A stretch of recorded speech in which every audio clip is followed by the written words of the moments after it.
BNP স্থায়ী কমিটির সদস্য সালাউদ্দিন আহমেদ বলেছেন সনদের ডান পাশের সব মতামত বাদ দেওয়া হয়েছে, সেটি অবশ্য কিছুক্ষণ আগে সে বলেছেন কমিশন শুধু তাদের প্রস্তাবের উপর তফসিল বানিয়েছে।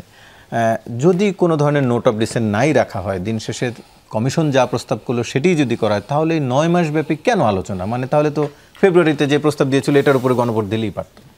এটা একটা ইম্পর্টেন্ট কোয়েশ্চেন করছেন। এই বিষয়ে ভুল তথ্য মানুষকে দেওয়া হচ্ছে, আমি একটু ব্যাখ্যা করলেই বুঝবেন। কমিশনের শুরুতে প্রস্তাবের মধ্যে একটা প্রপোজাল ছিল, আপনি জানবেন, NCC, national constitutional council, right? ওইটার দায়িত্ব ছিল কি প্রপোজালের মধ্যে?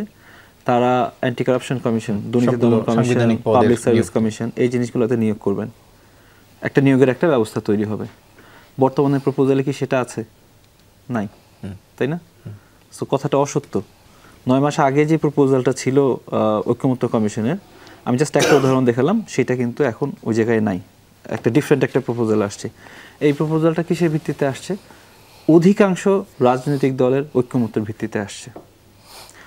তারপরে চলে আসেন নারীদের ক্ষেত্রে, সিটে নির্বাচনের ক্ষেত্রে একদম শুরুতেও আপনি জানবেন যে প্রপোজাল ছিল যে 100টা সিট উন্নীত হবে আর কি, রিজার্ভ সিটস 50 থেকে 100টা হবে এবং সেখানে ডিরেক্ট ইলেকশন হবে, এটা প্রপোজাল ছিল, তাই না? বর্তমানে কি আছে? 5% নমিনেশন করার জন্য বাধ্যবাধকতা নিয়েছে রাজনৈতিক দলগুলো, তার বাইরে কিছু না। 9 মাস আগের যে প্রপোজাল ছিল কমিশনের প্রপোজাল, সেটা কি এখন গণভোটে যাচ্ছে না? আমি জাস্ট দুটো দিলাম, আমি একটা একটা করে ধরে প্রত্যেকটাই যেতে পারি, এবং প্রত্যেকটা প্রপোজালে মডিফিকেশনস আসছে। সো এটা একদমই সত্য কথা না, জনগণকে সত্য কথা বলা না, যে 9 মাস আগে যে প্রপোজাল ছিল সেটাই তো দিতে পারতাম, ঐক্যমত্য কমিশনে কি হয়েছে, রাইট? আমি এখন তারপরে আসছি। সো ঐক্যমত্য কমিশনে হলো কি?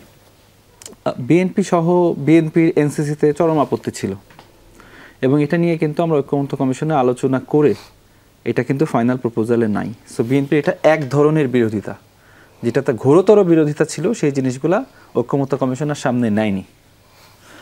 তারপরে আলোচনা করতে করতে একটা পর্যায়ে অধিকাংশ রাজনৈতিক দল ঐক্যমত পোষণ করে, বড় দলগুলো সহ।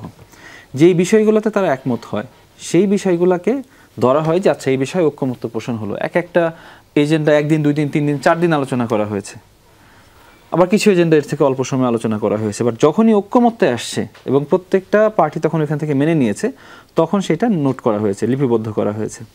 তখন মাঝে মাঝে 2-1টা দল বলেছে যে না, আমরা এখানেই পুরোপুরি আমরা একমত হচ্ছি না, আমাদের কিন্তু একটা পজিশন ছিল, ওইটা আমার একটা প্রিন্সিপাল স্ট্যান্স। ফর এক্সাম্পল, নারীদের এই যে কতগুলো সিট হবে, নারীদের পজিশন কি হবে নেক্সট পার্লামেন্টে, ওই জায়গায় এনসিপির একদম শুরু থেকে ছিল যে নারীদের রিপ্রেজেন্টেশন খুবই অপ্রতুল, এটা আমাদেরকে বাড়াতে হবে। এবং ওইখান থেকে আমরা বলি যে 5% না, এটা কিন্তু আমাদের 25% হতে হবে। কিন্তু তারপরে আলোচনা করতে করতে আমরা এক পর্যায়ে ছাড় দিয়ে 15%-এ আসি। তারপরে যখন 5%-এ ঐক্যমত্য হচ্ছে, তখন বলেছি যে হিস্টোরি শুড রিফ্লেক্ট যে এনসিপির পজিশন ছিল কমপক্ষে 15% নেক্সট ইলেকশনে, এবং সেই জন্য ওইটা নোট অফ ডিসেন্ট হিসাবে ওইখানে ছিল।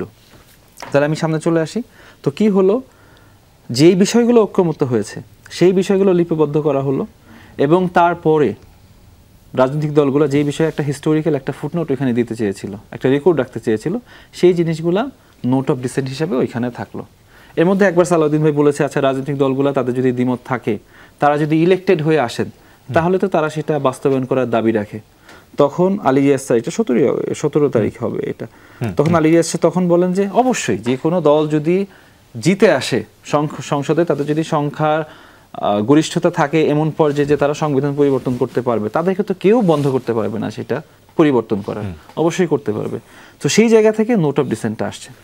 এখন যখন এই যে আমরা যে বিষয়ে ঐক্যমত্য হলাম, সেটা যখন গণভোটে যাওয়ার সুযোগ আসলো, তখন আপনি জাস্ট একটা জিনিস আসলো না, মানে আপনি বলছেন বারবার অধিকাংশ দল। এখন আরেকটি প্রশ্ন এখানে থাকে, অধিকাংশের মানদণ্ড আসলে কি? ধরেন কোনো একটি দলের 1% ভোট আছে, তিনিও একটি দল হিসেবে কাউন্টারমেন্ট করার সংক্ষেপে বলি, ঐক্যমত্য কমিশনে কিন্তু সবাই একমত হয়েছিল ওই পর্যন্ত। এই জায়গাটাতে ঐক্যমত্য কমিশনের শেষ পর্যন্ত ঝামেলা ছিল না।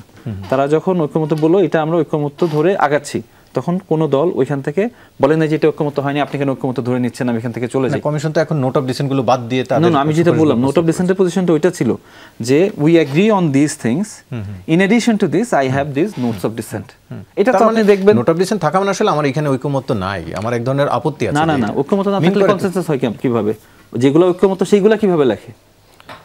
না, যদি আপনারা জিতে আসেন তাহলে আপনারা ওটা করবেন, কিন্তু না আমরা না জিতলে এটা তো করব না। পজিশন না, তাহলে তো এটা আবারও বলছি এটাই ছিল। ওইখানে না, আসলে বিষয়টা তাই দাঁড়ায়। এটাই ছিল। অন্যান্য আমি দল নিজেও যারা ছিলাম, নোট অফ আপনিও ডিসেন্ট ছিলেন। দিয়েছে তারা এটাই বলেছে যে যদি আমরা এটা জনগণের কাছে দিব, জনগণ যদি আমাকে ভোট দেয় তার মানে আমি এটা চাইনার পক্ষে জনগণ আমাকে রায় না না দেবে। না পজিশন এটাই ছিল, এটা। ছিল না না এটা একটা মিসরিপ্রেজেন্টেশন হচ্ছে। আচ্ছা ঠিক আছে, আমি আমারটা বলি। তারা আপনাদের তাই আপনারটা বলে। বলছে, যারা নোট অফ ডিসেন্ট দিয়েছে তারা আপনি এটাই মেইন করছে। প্রত্যেকটা বিটিভিতে ওইখানে টেলিভাইজড স্পিচ আছে, দোজ থিংস আর দেয়ার। এখন ইউটিউবেও আছে, ফেসবুকেও আছে, আপনি ওখানে যেয়ে দেখতে পারবেন, এখান থেকে সামনে আগে।